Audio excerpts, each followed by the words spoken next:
एक एक्टर जिसे पूरा देश उसके नाम से कम और उसके किरदार से ज़्यादा पहचानता था।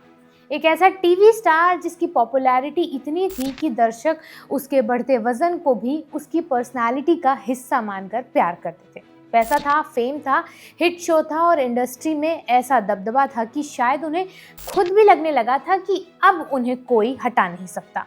लेकिन इसी सफलता के पीछे राम कपूर की जिंदगी में एक ऐसा डार्क फेस चल रहा था जिसके बारे में उनकी पत्नी और बच्चों तक को पूरी सच्चाई मालूम ही नहीं थी। सालों बाद राम कपूर ने खुद कैमरे के सामने माना कि वो शूटिंग पर 6 घंटे लेट पहुंचते थे, सेट पर शराब पीते थे, लोगों से बुरी तरह बात करते थे और धीरे धीरे एक ऐसे इंसान बन गए थे जिस पर आज उन्हें खुद शर्म आती है। ये कहानी है एक सुपरस्टार के बनने की, खुद को खो देने की और फिर दोबारा खुद घर लौटने की। मेरा नाम है अन्नू और आप देख रहे हैं मास्टर शॉट। राम कपूर का करियर कोई ओवरनाइट सक्सेस नहीं था। उन्होंने सालों तक टेलीविजन, फिल्म्स और अलग अलग प्रोजेक्ट्स में काम किया।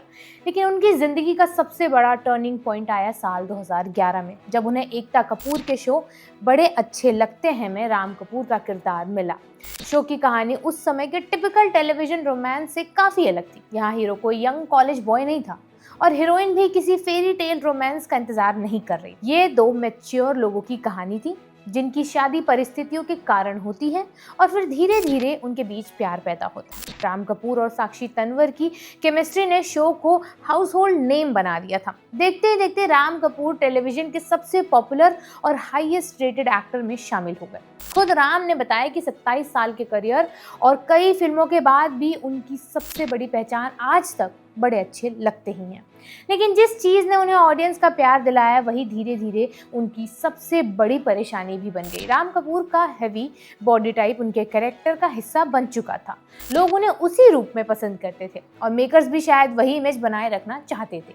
लेकिन उस समय उनकी हेल्थ लगातार खराब हो रही थी। राम के मुताबिक उनका वजन बढ़ता जा रहा था, डायबिटीज़ इतनी गंभीर हो गई थी कि उन्हें दिन में 3 बार इंसुलिन लेना पड़ता था और उनका ब्लड शुगर लेवल 400 से 600 के बीच पहुंच जाया करता था। डॉक्टरों ने उन्हें वार्निंग दी थी कि उनकी कंडीशन जानलेवा हो सकती है। इसके बावजूद वो रोज करीब 14 घंटे काम करते थे। वजह साफ थी, फेम लगातार बढ़ रहा था, पैसा आ रहा था और ऑडियंस उन्हें उसी रूप में पसंद ही कर रही थी। ऐसे में उस सक्सेस से बाहर निकलना उनके लिए आसान नहीं था। बाहर से देखने पर राम कपूर के पास सब कुछ था लेकिन अंदर से वो टूट रहे थे। उन्होंने लॉकअप सच या सज़ा में बताया कि बड़े अच्छे लगते हैं के दौरान वो अपनी ज़िंदगी के सबसे खराब डिप्रेशन से गुजर रहे थे। यहाँ एक चीज़ साफ समझनी ज़रूरी है, डिप्रेशन हमेशा उस इंसान को नहीं होता जिसके पास काम या पैसा ना हो। कई बार ज़िंदगी की सबसे बड़ी सक्सेस के बीच भी इंसान अंदर से खाली, थका और परेशान हो सकता है। राम के साथ भी शायद कुछ ऐसा ही हो रहा था। खराब हेल्थ, लगातार काम, बढ़ता प्रेशर और अल्कोहल ने उनके बिहेवियर को बदलना शुरू कर दिया। लेकिन क्योंकि शो सक्सेसफुल था और वो उसके सबसे बड़े स्टार थे, लंबे समय तक शायद कोई उन्हें रोक ही नहीं पाया। फिर वो स्टेज आया जिसे राम कपूर आज अपना मॉन्स्टर फेस कहते हैं। उन्होंने माना कि वो कई बार शूटिंग पर 6 घंटे लेट पहुंचते थे, सेट पर दारू पीते थे और लोगों से बेहद रूड तरीके से बात करते थे। वो खुद को इतना पावरफुल समझने लगे थे कि डिसिप्लिन और प्रोफेशनलिज्म पीछे छूट गया था। उनके शब्दों में वो एक बहुत अगली पर्सन बन गए थे।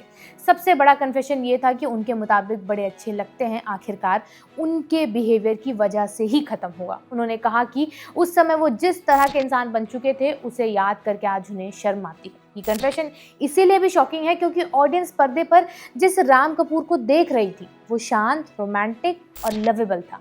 लेकिन कैमरा बंद होने के बाद वही एक्टर अपनी जिंदगी की सबसे खराब लड़ाई लड़ रहा था। ये सेलिब्रिटी कल्चर का एक अनकंफर्टेबल रियलिटी भी दिखाता है। जब किसी एक्टर के नाम पर पूरा प्रोजेक्ट चलने लगता है तो उसे लगातार प्रेज, पावर और स्पेशल ट्रीटमेंट मिलने लगता है। धीरे धीरे उसके आसपास ऐसे लोग कम हो जाते हैं जो उसे सच बोल सके। गलत बिहेवियर कई बार टैलेंट के नाम पर इग्नोर किया जाता है। स्टार को लगता है कि शो को उसकी ज़रूरत है, इसीलिए रूल्स उसके लिए ही हैं। लेकिन कोई भी सक्सेस इतनी बड़ी नहीं होती है कि वो खराब बिहेवियर का परमानेंट कवर बन सके। राम की ज़िंदगी में सबसे बड़ी उम्मीद उनके बच्चे बने। उन्होंने बताया कि उनके बच्चों ने ही उन्हें ज़िंदा रहने की वजह दी।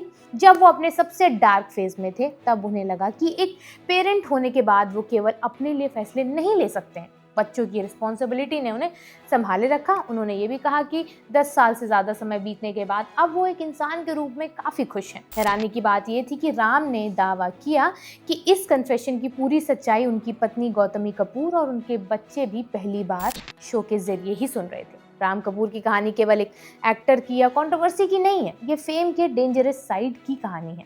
सक्सेस आपको पॉपुलर बना देता है, लेकिन वो आपको डिसिप्लिन नहीं बनाता।